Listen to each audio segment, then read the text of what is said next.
जय हिंद। आप लोग बिहार जनता एक्सप्रेस न्यूज देख रहे हैं। सभी दर्शक, मैं मनीष कुमार। देखिए, पश्चिम बंगाल में चुनाव हो गया और टीएमसी बुरी तरह से हारी है, तब भी बोल रही कि मैं इस्तीफा नहीं दूंगा। देखिए, हार जाने के बाद भी वो आरोप लगा रहे कि ईवीएम हैक हो सकता है, वोट चोरी हुई है। देखिए, ये बाद में बतलाएंगे। बाकी देखिए, भारत के संविधान क्या कहता है। देखिए, कोई भी मुख्यमंत्री अगर इस्तीफा नहीं देते तो भारत के संविधान क्या कहता है। ऐसी स्थिति में देखिए, भारत के संविधान 172 अनुच्छेद 172 में कहा गया है, कोई भी राज्य के कार्यकाल 5 साल तक रहता है। माने कोई भी मुख्यमंत्री बनते हुए कार्यकाल 5 साल चलता है, जब से बना है और तक। माने अनुच्छेद 172 में कहा गया है कि 5 साल के बाद कार्यकाल खुद समाप्त हो जाता है, कोई भी भंग करने की जरूरी नहीं। बाकी ममता दीदी समझ रही, मैं इस्तीफा नहीं दूंगा तो सरकार नहीं बनेगा। बाकी भारत के संविधान अनुच्छेद 172 के अनुसार कार्यकाल निर्धारित रहता है 5 साल के, उसके बाद खत्म हो जाता है।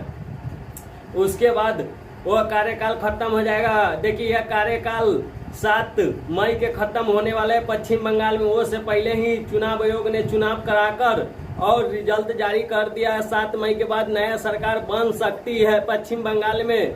वही देखिए, विपक्ष के रोना है। राहुल गांधी की देख लीजिए, बीजेपी ने 5 को राज्य में चुनाव हुआ है, बीजेपी ने बस 3 राज्य जीती है। केंद्र शासित प्रदेश माने 2 राज्य और केंद्र शासित प्रदेश, इसमें से बंगाल है, पश्चिम बंगाल है, वही आसाम है, पुडुचेरी है, वही केरल। पश्चिम बंगाल और असम में वोट चोरी करके गड़बड़ी करके चुनाव जीता गया है।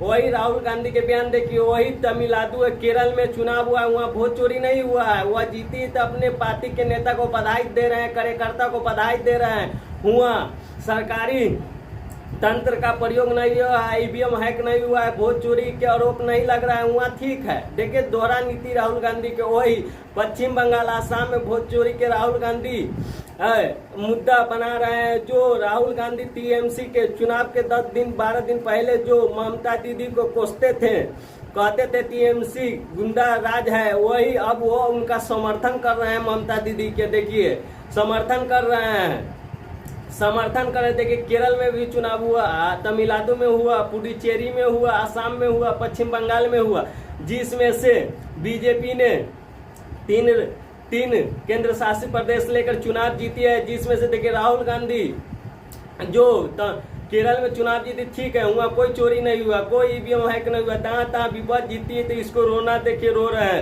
हैं, वहाँ बधाई दे रहे हैं, यहाँ रोना रो रहे हैं।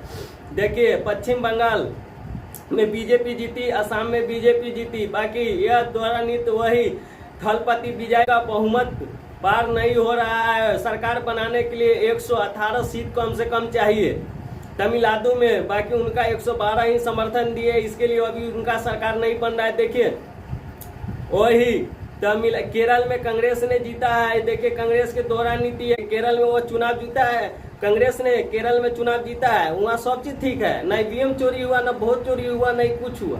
बाकी ये बंगाल आसाम में उनका वोट चोरी लग रहा है, ईवीएम के रोना रो रहे हैं। राहुल गांधी दोहरा नीति है। वहाँ केरल में बधाई दे रहे हैं अपने कार्यकर्ता को। यहाँ विपक्ष में बीजेपी जीती है तो यहाँ रोना रो रहे हैं। ममता दीदी को समर्थन करे, जो कल तक ममता दीदी के कोसते थे राहुल गांधी। आप लोग बिहार जनता एक्सप्रेस न्यूज देख रहे हैं। सभी दर्शक, मैं मनीष कुमार। फेसबुक पर देख रहे हैं, पेज को फॉलो करें, यूट्यूब पर देख रहे हैं, चैनल को सब्सक्राइब करिएगा। जय हिंद।